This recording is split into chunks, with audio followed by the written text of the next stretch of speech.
Hey there, I'm Anna Gandrabura, your English and effective communication coach from English for IT. English for IT is a language school that helps tech and non-tech professionals improve their English and communication skills for work. I hope you're excited because in just 20 minutes, you will level up your grammar, vocabulary, pronunciation, soft skills, and even speaking. Let's get the ball rolling. Let's start the lesson. Okay, so first let's talk about grammar. As you know, English has a lot of grammar tenses, 12 to be precise, but you don't really need to learn all of them to be a competent user of English. I would say in order to feel comfortable in the workplace and to communicate fluently with your colleagues and clients, you need to know just 6, but you need to know them really, really well without mistakes, right? So instead of giving you rules about these tenses that you can pretty much find in any English textbooks, I'm going to give you key phrases, and each phrase will correspond to a certain tense. It's going to be more practical. It's going to be easier for you to understand and remember the cases. So tip number 1, when you use words or phrases such as currently, right now, or this week, you have to use the present continuous tense. For example, I'm currently working on a project, or he is testing the app right now, or we are preparing to release an update this week. You get it? These 3 phrases you need to remember: currently, this week, right now. And you have to use the present continuous tense with these phrases. Now here's a quick reminder. To make a sentence using present continuous, you need to use auxiliary verb to be, am, is, are, plus you need to add the ing ending to the main verb. That's why I'm saying I am working, we are preparing, she is doing something. Let's take a look now at a real life example, because at English for IT, we teach using real life examples. Let's take a look at this tweet, which reads, currently looking for a developer who can run contract on Clarity and JS React. Now, wait a minute, what is going on here? Where is am, is, are? Well, they're missing, and that's because we can use shortened sentences in present continuous in informal writing as well as speaking, where we don't use am, is, are, and we also skip the subject. For example, instead of saying I am looking forward to meeting you, you can say looking forward to meeting you. Now, I have 3 more tips to share with you, but I don't want this lesson to be too long. That's why I would like to share these 3 grammar tips with you in a PDF. And you can download this PDF for free. Find the information in the description on this video. Go ahead, download the PDF, and study my other 3 tips that I prepared for you. Now, I would like to share more on vocabulary. So moving on to a vocabulary lesson. Let's talk about vocabulary. So if you want to make your communication more effective, start learning fixed phrases instead of just words, right? Start learning fixed expressions that native English speakers use all the time. And you can easily then apply these expressions in different situations. Let's see if you know these 5 phrases that are very, very frequently used by native English speakers in the work context. Number 1, let's dive in. Now, this means let's start. This is something you say at the beginning of the presentation or a meeting. For example, I think everyone is here. Let's dive in at the beginning of the meeting. Phrase number 2, hit me up. In other words, feel free to reach out to me. Feel free to contact me, text me, or email me, or write to me. Now, this phrase is pretty casual, so I don't recommend using it in formal context. But communication these days is pretty informal and casual, semi-formal, right? So this phrase is used a lot. You will see it in announcements, in messages, in LinkedIn posts, etc. For example, let's take a look at this one. Looking to consult with someone who has done paid LinkedIn advertising or promotion. If you know someone or are that person, hit me up. Now, this is an announcement on LinkedIn, which is a professional social media network. So yeah, you can still use hit me up. But if you're writing an email to an important client, and let's say you don't know this person very well, you have to be more formal, more professional, avoid using hit me up. Instead, you can say, reach out to me, feel free to reach out to me or feel free to contact me. Now, these phrases, reach out to me and contact me, are more formal than hit me up. Phrase number 3, let me get back to you. Now, this is the most popular phrase to use when someone asks you a difficult question. You don't have the answer right away. You need some time to think, and you tell them, let me get back to you on that. For example, I'm not sure I remember the exact numbers. Let's say somebody asked you in the meeting something. I'm not sure I remember the exact numbers. Let me get back to you on that. Now, you will see this phrase a lot in work chats. And here is a real life example here. Let me noodle on this a bit and get back to you.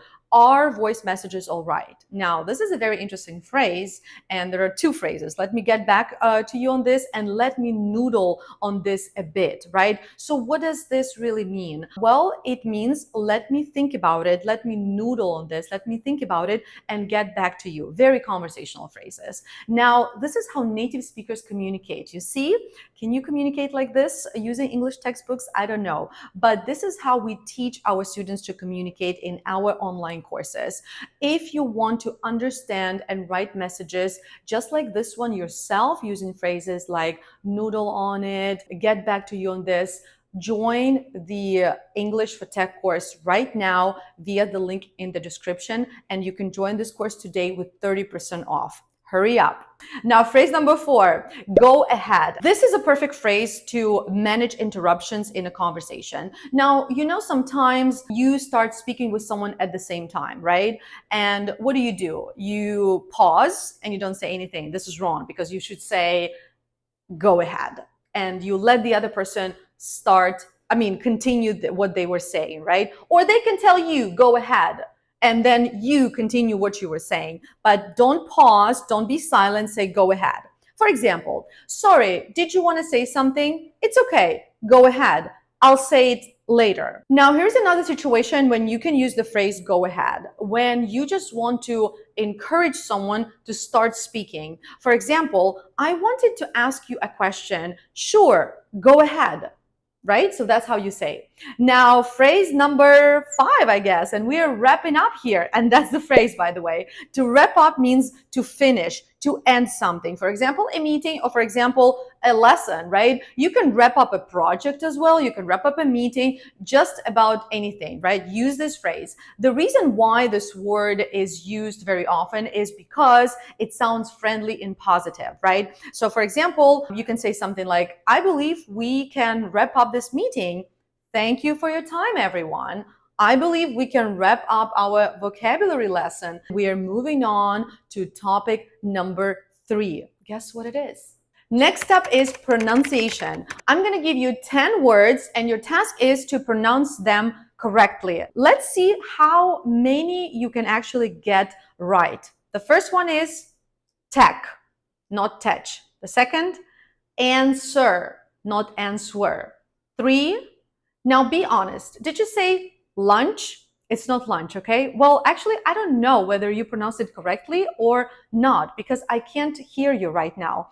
But if you were taking the English for Tech course, you would get personalized feedback from your course mentor with the detailed explanations of your pronunciation mistakes and some advice on how you can improve your pronunciation. If you join today using the code DEBUGIT, you will get 30% off and you will start improving your pronunciation today. Word number 4 is UX designer. UX, not X, it's UX designer. Word number 5, similar, maybe this is your job, QA engineer. QA, not QA, QA engineer. In general, you need to remember that acronyms in English are pronounced as separate letters of the alphabet. That's why we say UX, that's why we say QA. Moving on, the next word is business analyst. Business analyst. Sometimes I hear people say business analytic. It's not right. Business analyst. Maybe that's your job. Let me know in the comments, by the way. The next one is, again, maybe that's your job and you are mispronouncing it. Recruiter. Recruiter. Not recruiter, it's recruiter. The stress is on the ru part. Recruiter. Now also be careful with the stress. Sometimes you think that you're pronouncing the word correctly, and technically you are saying the sounds correctly, but the stress is wrong. And that's why people don't understand you. That's why, for example, when you say developer, people might not understand you because this is not developer, it's developer. It's not recruiter, it's recruiter. The next one is the tricky word, but you can do it. Career, career. Repeat after me, career. You need fluent English for your successful career in tech. That should be your mantra every morning. The next word is another acronym. It's API. Again, pronounce it. I mean, you have to say it as separate letters of the alphabet. API, not API. Don't be surprised if your colleagues don't understand you when you say API, because that's not how they say it. It's API. And finally, this word is archive. Archive, not archive, archive. Yes, usually CH is pronounced as ch in English, but there are many words when CH is pronounced as K. That's why archive. By the way, do you know any other words where CH is pronounced as K? Let me know in the comments. And I'm ready to move on to the next topic of our IT English lesson. Now, one of my favorite topics, soft skills. Like I mentioned before, at English for IT, we teach not only English, but also soft skills. And that means communication skills that you need to be successful at work. Why are soft skills so important? Well, let me ask you these questions. Why are you learning English? What is your motivation? Think about this for a second. I'm sure that you are probably learning English not because you just want to be fluent, but because you want to use English to build personal relationships, to get better career opportunities, right? To get a higher salary, to be a better professional, you name it. And you need good communication skills for all of that, not just English grammar and English vocabulary. That's why all of our programs include lessons on soft skills. In this soft skill lesson particularly, we are going to talk about small talk. Now, think about it. How much do you know about small talk? Would you like to improve your knowledge of small talk? Well, you'll be able to do it with me in just a moment. Small talk, it's like a warm-up before a serious conversation. And I'm here to tell you that the way you make small talk is very important because it creates that powerful impression of you as a person and, of course, of you as a professional. Now, imagine you and I have our first meeting and I ask you a question. Hi, how's it going? And you say, hi, I'm okay. Can we start our meeting because I'm very busy? What first impression will that create, you think? I'm probably going to think that you are unfriendly, a little bit rude, and you are difficult to communicate and hence to work with, right? And I'm pretty sure you would think the same thing if you were a native English speaker. Now, that's not what you want me to think, right? So let me give you 4 tips for making small talk in a professional setting, right? And tip number 1, ask the question, how is it going? Instead of how are you all the time, right? You probably know the phrase, how are you? And you use it, right? All the time, but it's actually not very often used in business context because it may sound a little bit too personal. So you use it with friends. How are you? I'm great. Thanks. Bye. In business, however, we normally use the phrase, how is it going, to start a conversation. How is it going literally means how are you, but it's just more formal. Hi, how is it going? Or you can also say, hi, how are you doing? So start using these phrases to sound more professional and to take your small talk to the next level. Tip number 2, don't say I'm okay. So when someone asks you, how is it going? What should you say? Well, I'm going to tell you what you shouldn't say, okay? So don't say I'm okay. Again, it's not appropriate in business setting. Instead, try some of these phrases. So when someone asks you, how's it going? You can say, great, I hope you're doing well too. Or, how are you doing today? Pretty good, thanks. Or you can just say, awesome, I'm great, thank you. How about you? Tip number 3, consider the cultural differences when making small talk. The way people make small talk differs depending on their communication culture. For example, in Eastern Europe and in Nordic cultures, people may feel awkward about making small talk, or they can even skip it completely, right? This is not part of their culture. On the other hand, in Latin America, people are usually very open to chatting about non-work related things. constraints, for example, their family. In the US, small talk is a must, That is why it's okay to adjust the way you make small talk based on cultural and individual preferences. And more about cross-cultural communication in our English for Tech course. You will learn the tips and tricks for smooth communication with clients and colleagues from different cultures. Head over to the description on this video, get the link, get the code, and join the course. Let's move on to tip number 4. Avoid saying just yes or no. Here is a golden rule of small talk. For the first 30 seconds of small talk, you should avoid answering questions with just yes or no. Your answer should be at least 2 sentences. For example, you can say yes or no, and then you can provide more detail. Here is a bad example of making a small talk. Are you taking any courses at the moment? And you say yes, and that's it. That's bad. Now let's improve it by adding more details. The same question. Are you taking any courses at the moment? Yes, I just started the English for Tech course and I already see progress. My manager said that I speak better in meetings now. And then you have a follow-up question, which is great because this is how you build the conversation. Can you share this course details? I needed to. Sure, the description is under this video, and don't forget to use the promo code DEBUGIT to get 30% off. Think of small talk as a game where you have the ball. This is you asking the question. You throw the ball by asking the question, and then somebody else has to ask you the question back. That's why when people ask you a question, don't just say yes and that's it. Give them more details and maybe even ask them something in return. We're almost at the end of our lesson, so let's wrap it up with some speaking practice because speaking is so important. I decided to give you a perfect template for introducing yourself in any business situation, at events, for example, at team meetings, in a job interview, you name it. So what we're going to do, I'm going to give you this template and then we're going to practice it together. So the template is very, very simple. It only has 3 sentences. So number 1, you need to say what your name is. For example, hi, my name is Anna, right? Then you talk about your job, what your job is. I am an English and effective communication coach. Now remember here to use the article a or an before the name of your job. For example, I am a developer or I am an engineer. Then number 3, you talk about details where you work. For example, I work at and the name of the company. I work at Google.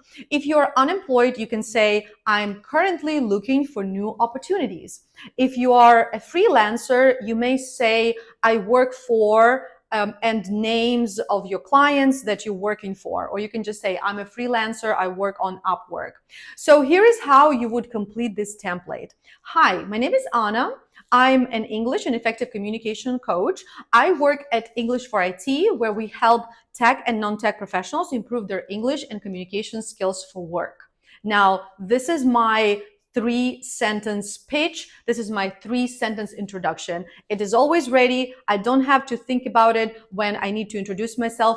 You should do the same thing. Now it's your turn. Complete my template with information about you and share it with me in the comments or say it out loud as you watch this video. Well, unfortunately, I can't give you feedback on your introduction, but your English for IT mentor will be able to do it if you sign up for the English for Tech course. Would you like me and English for IT to be your mentors? Then you're welcome to join the course.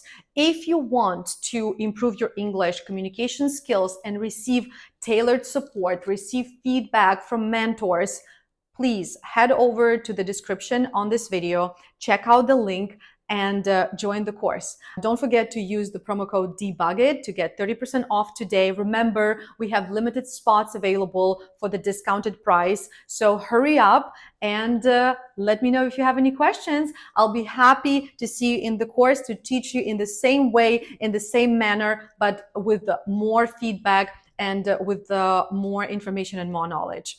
Bye for now.